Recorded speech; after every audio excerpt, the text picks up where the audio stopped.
This is the award-winning Brooklyn College News, covering New York City and your neighborhood. A veteran overcomes challenges and uses his energy to help others. Should a test determine your kid's future? Shake your hips at Highline Park. Welcome, I'm Susana Rojas. I'm Jonathan Donaldson. And I'm Karen Mendoza. Veterans returning from Iraq and Afghanistan find it tough to land a job. Many employers say they want to hire vets. But the military jargon many vets use often makes it difficult for them to connect with employers and sell themselves, according to a recent report.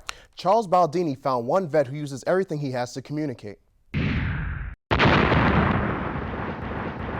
IED explosions were a leading cause of casualties in Iraq. Keith Zaro was one of them. Getting blown up myself, which was a life-changing thing. Every month, roughly 336 soldiers were hurt by IED explosions in Iraq. Keith's injuries forced him out of the Marines. I had to deal with the fact that I'm never going to be able to do the job I love to. So then, in my personality, I'm trying to figure out what's second best. What am I going to do? So he started to run to raise money for the Special Operations Warrior Foundation to help the families of wounded vets. For me, it's the only way that I feel that I can give back for the job that I love to do that I can no longer do. It gives back to the families and my friends in honor of them. But not long after this video was shot, Keith's leg was amputated above the knee because of severe nerve damage. He learned to walk with a prosthetic leg. I've been through a lot of things, and then, each time I looked at the positive of it. An artificial leg specially designed for mountaineering allowed Keith to take on a new challenge. He climbs mountains to continue his efforts to raise money for fellow wounded vets.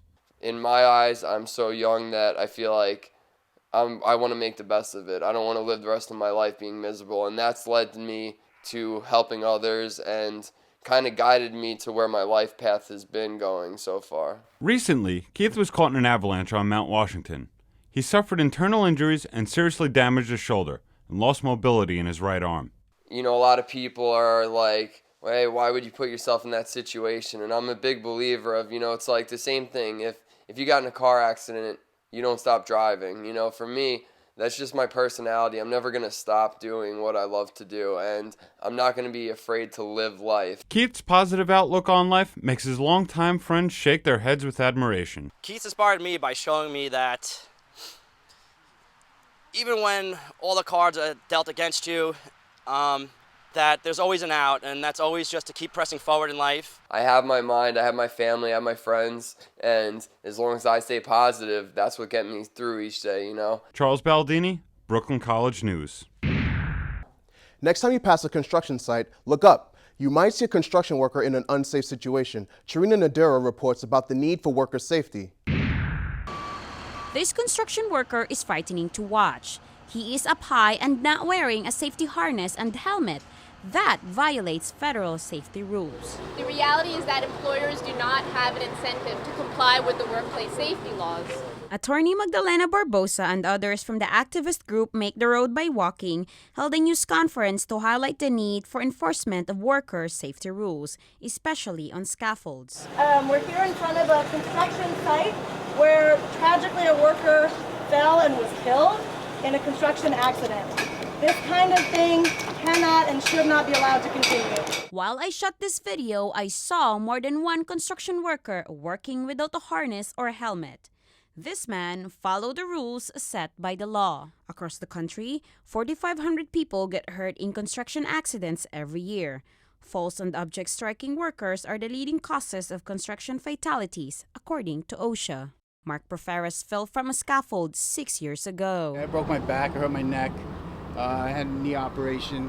Many immigrant workers don't push their bosses to enforce safety regulations or even report violations. Activists want more policing of construction sites. They also want training for workers in dangerous jobs. Charina Nadura, Brooklyn College News.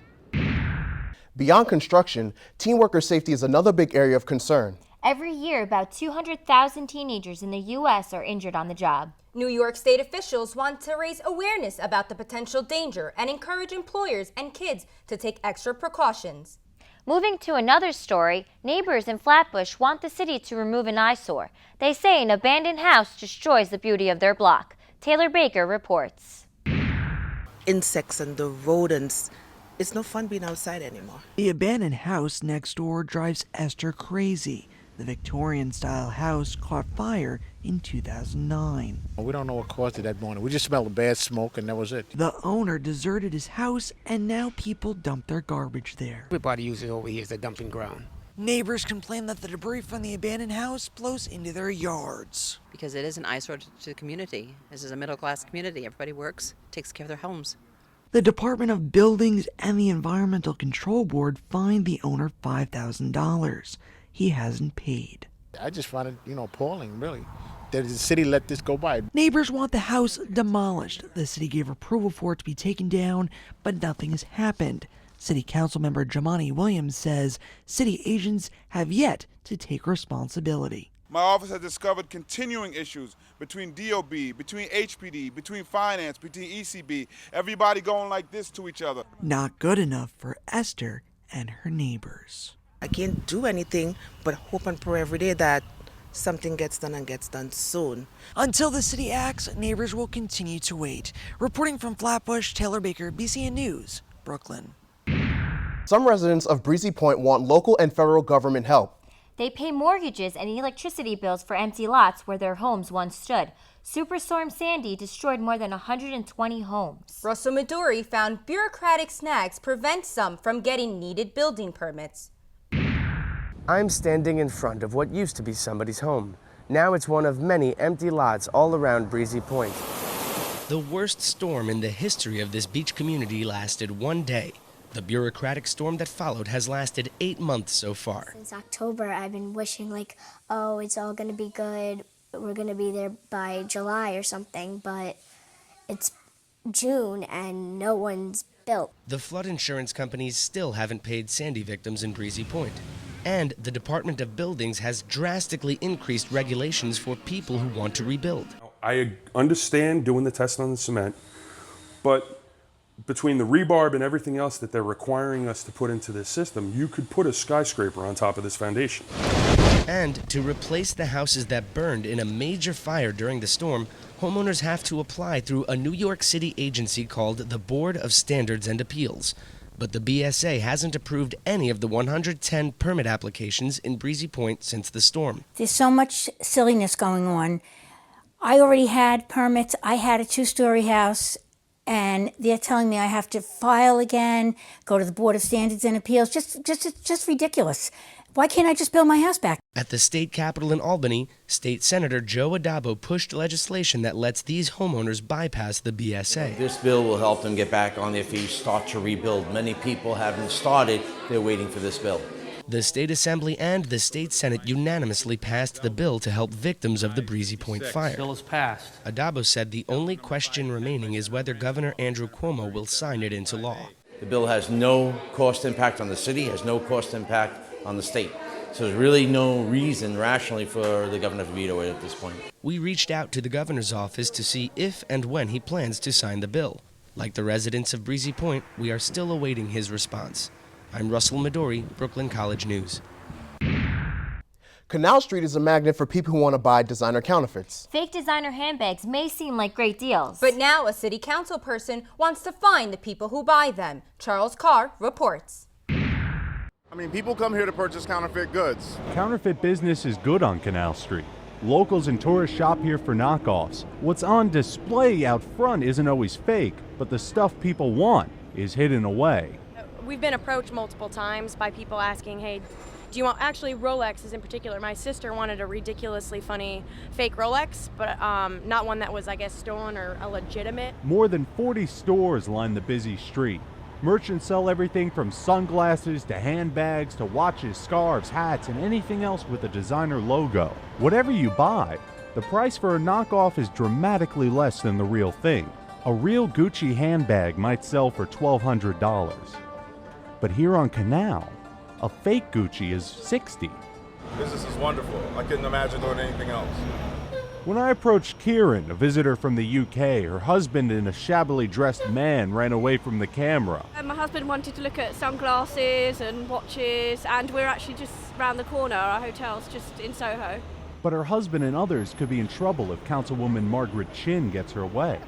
Councilwoman Chin wants to make it illegal to buy counterfeit goods. The main issue is the tax dollars that we're not collecting that can save a lot of the daycare and after-school program senior center. Chin estimates the city loses $1 billion in tax revenue and proposes a $1,000 fine for buyers. I think that's outrageous. To scrutinize the consumer instead of the producers or the people that are making it. Councilwoman Chin faces a lot of opposition on Canal Street, and it's not entirely clear how a law targeting consumers would be enforced. The people shouldn't be punished for it for up to $1,000. Maybe they should be educated a bit more about it. Charles Carr, Brooklyn College News. Stay with us, we have a lot more coming up. We meet the new coach of the Brooklyn Nets. Erykah Badu performs a special concert, and we take you there. If you could save the lives of over 1,000 people, would you do it? Every 2 seconds, someone in the United States needs a blood transfusion. Donate blood to the American Red Cross just once, and you'll help save 3 lives. Welcome back. A Midtown restaurant teamed up with Mets pitcher Jeremy Hefner. They found a delicious way to help tornado victims in Hefner's hometown. Russell Midori brings us the story in his Big Apple Eats. An Irish sports pub in Midtown Manhattan, Mets pitcher Jeremy Hefner, a char-grilled burger, and tornado victims in Moore, Oklahoma all play a part in this story. The first 10 years of my life, I grew up where the tornadoes were, and so my dad's family still lives close to there, and had some family that was personally affected by the tornadoes. So just trying to raise awareness, raise money. That's where Foleys restaurant owner Sean Clancy comes in. I'm a big believer that if we all do a little, we can make a difference. So Clancy is donating the sales from one of his best menu items to help the residents of Moore. We picked our Foleys burger, which is probably our biggest selling burger, and we've renamed it the Jeremy Hefner 405 burger, after 405 being the area code for Moore. And that took me to the kitchen. The burger is made with certified Black Angus ground beef. It's seasoned simply with salt and pepper, and it's char-grilled. The chef toasts a brioche bun and tops it with the typical lettuce, tomato, and red onion. But the magic of the flavor comes from the ingredients sautéed in olive oil and fresh garlic. Portobello mushrooms start the medley of flavors as the chef tosses them in the skillet. White onions come next. While those simmer, 2 slices of cheddar melt over the beef. And once the burger is done cooking, it's loaded with all the ingredients that make Oklahoma beef steaks the pride of the Midwest. That's the onions. That's the bacon. Go right on the top, the burger. The fries get tossed in salt and compete to share a plate with this enormous burger. The hearty meal is enough to satisfy just about any pub customer. It's not every day you can eat an 8-ounce bacon-topped cheddar cheeseburger and still feel good about yourself. But the Foleys 405 burger lets you do just that. Want to try out Foleys for yourself? It's on West 33rd Street near 5th Avenue. For more information about the charity, go to lifechurch.tv. Reporting for this charitable installment of Big Apple Eats, I'm Russell Midori. Eat well, New York. Coney Island bounced back from Superstorm Sandy and continues to make improvements. It's a destination for New Yorkers and tourists from all over the world. Michael Gomez reports that Coney Island keeps getting better. Oh, I know Coney Island since all my life. Old-timers love Coney Island, but the new rides and businesses attract new visitors. I think just the whole atmosphere is really amazing. I love it here. The new and improved Coney Island is the result of a partnership between the Bloomberg administration and the Coney Island Development Corporation. Johanna Zaki is with the Development Corporation. It's a great place for businesses. We get millions of visitors here annually. People are constantly coming out looking for something to do. There's something for everyone. The restored Luna Park and brand new restaurants get positive reviews from visitors. Got a lot of nice restaurant options, a lot of good drinks now. There's an Applebee's, a Grimaldi's, a net shop, and a giant candy store. Oh, my kids go there all the time. Oh. They make sure that we stop there before we leave here. The 30-year redevelopment project is estimated at more than $400 million. What's happening here at Coney Island also helps the local economy. It provides jobs. Through the Alliance, what we do is we lead a huge workforce initiative that has been really successful to hire from within Coney Island residents for the amusements. It just seems like it's a nicer, happier, kind of safer place now. A new roller coaster is part of Coney Island's master plan. If the money continues to flow, we'll see more big changes on the boardwalk and the surrounding area. Michael Gomez, Brooklyn College News. The 30th Annual Mermaid Parade brought fun costumes and celebration to Coney Island. Organizers almost canceled the parade. They said the cleanup after Superstorm Sandy drained available funding, but a Kickstarter campaign raised more than $117,000 and saved the day. Port Authority Bus Terminal, busiest in the world, is now home to a bright new mural created by students. Arinthia Robinson reports. Student artists pose for photos underneath their artwork. They share the spotlight with Art Horizons, a nonprofit that encourages creativity. Like the book, I encourage students, parents, and educators alike to delve into every page of life, to dream, to travel, and to explore. The kids created the mural to capture their idea of travel, and the organizers chose to place it in the Port Authority to brighten the space for the millions who pass through. Art transforming lives, but you know it's something much bigger than yourselves. You are transforming the lives of everybody, the 200,000 people who come through these doors every day. After all the hard work, their art will be on display for a year. You can stop by the Port Authority to catch a glimpse. Arinthia Robinson, Brooklyn College News.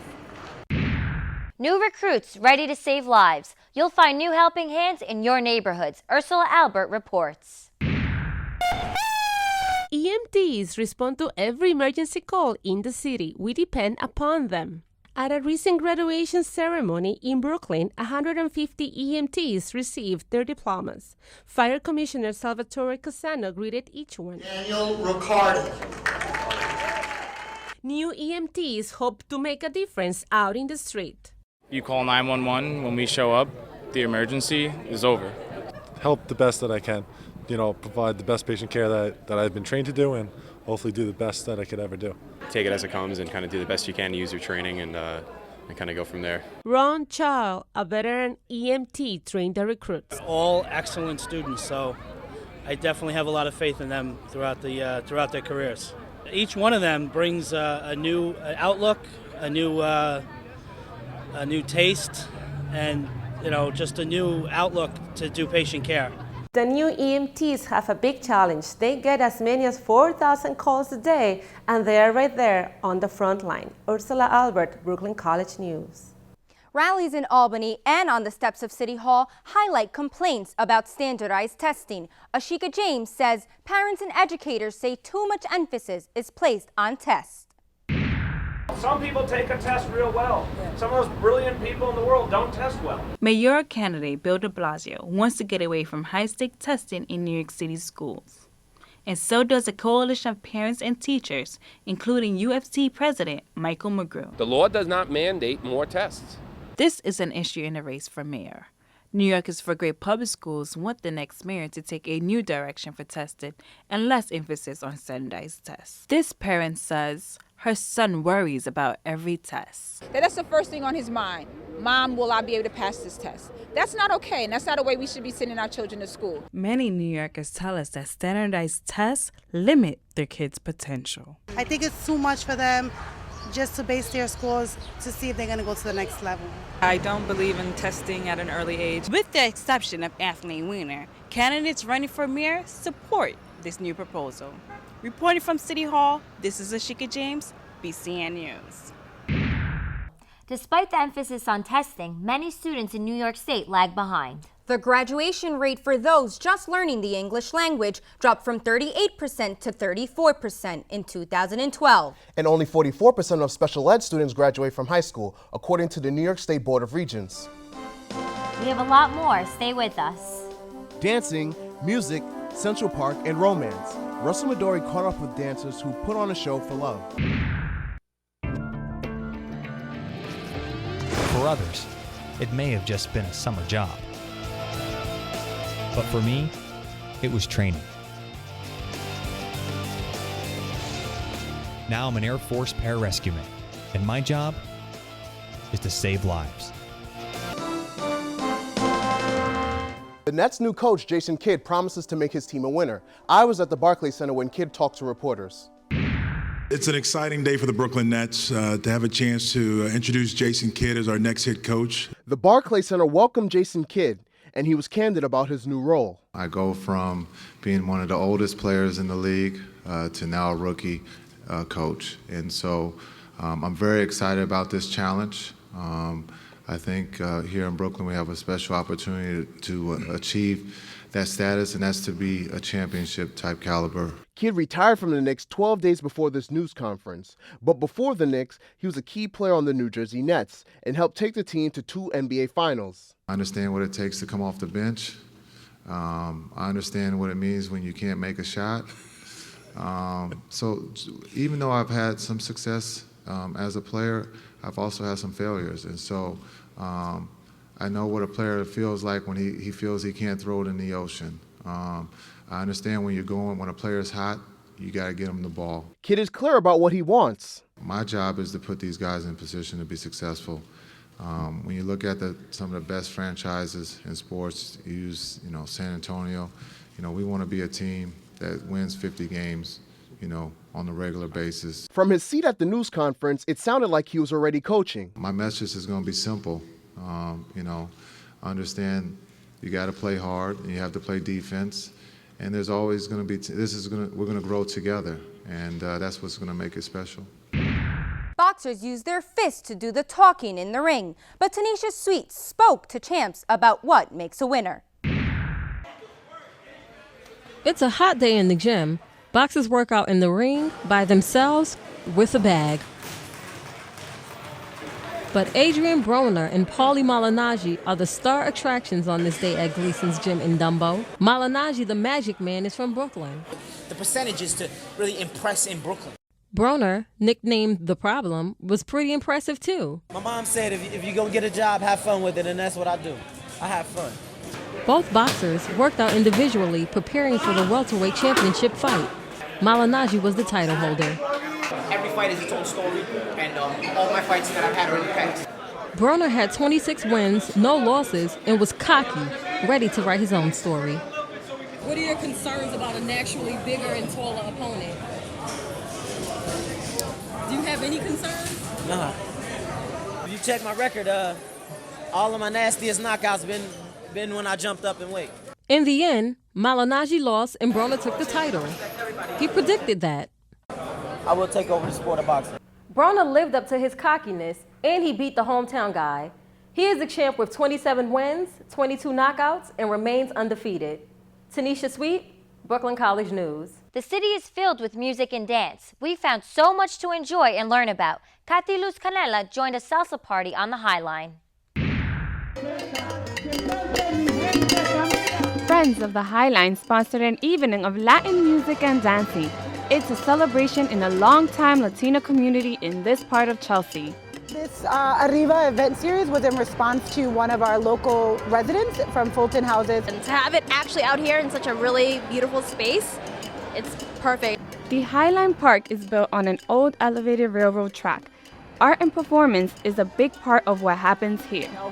Who doesn't enjoy coming out for live music? On this night, Orlando Marin, the famous Puerto Rican Mambo King, and his band perform. And I was one of the first orchestras to go out to all the boroughs and play, so they learned to dance the mambo. It was a thrill for many. I have friends that are Chinese, Japanese, and they love to dance salsa. The music attracted couples and kids with their moms. There's people from all kinds of different backgrounds, all different ethnicities, and you could just kind of see representatives in us as well. Even if you were alone, you could find a partner. Like, hey, do you want to dance with me? And we'll dance, say thank you, and then go to another person. Music is just something like a unifying force. This is the second year for Salsa Night on the Highline, and there's more to come. Well, that's the beauty of the music here in New York, whether it's Latin or whatever. It just brings people together, Music is powerful. It was so much fun that many, including me, plan to return to the Highline for the next Salsa Night. Katy Luz Canela, Brooklyn College News. Professional dancers make it look so easy. Some moves may come naturally. But many take lessons to keep up with their skills. Nandi Barker caught up with dancers at the Broadway Dance Center.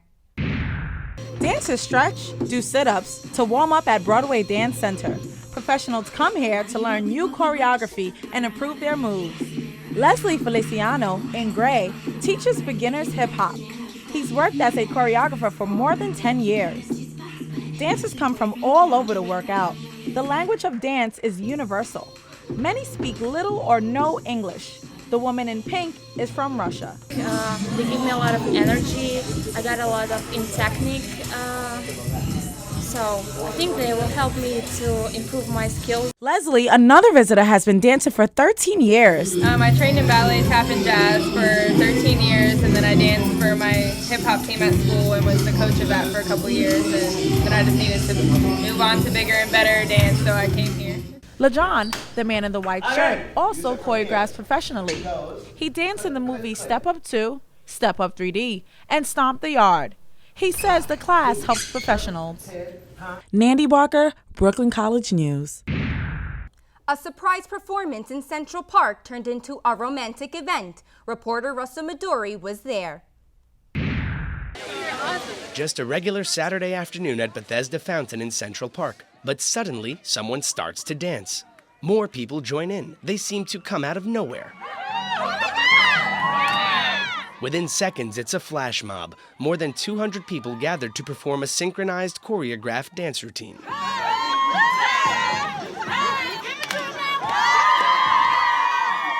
But what seemed like a random, spontaneous dance had a romantic motivation. A Queens Romeo hired a production company that creates flash mobs like this one.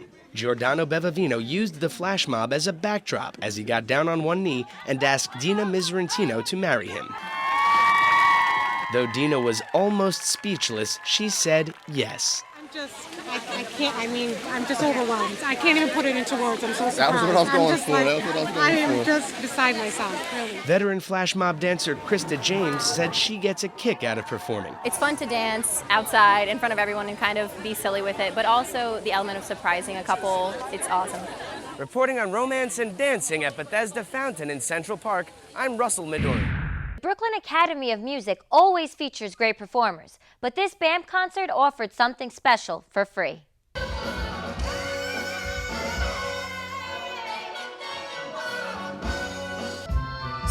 The crowd cheered Erykah Badu.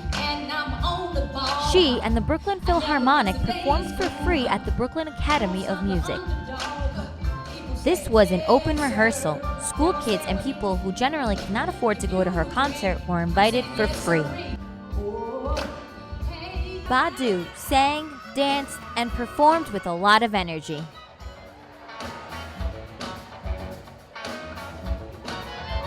It was a fun night for all.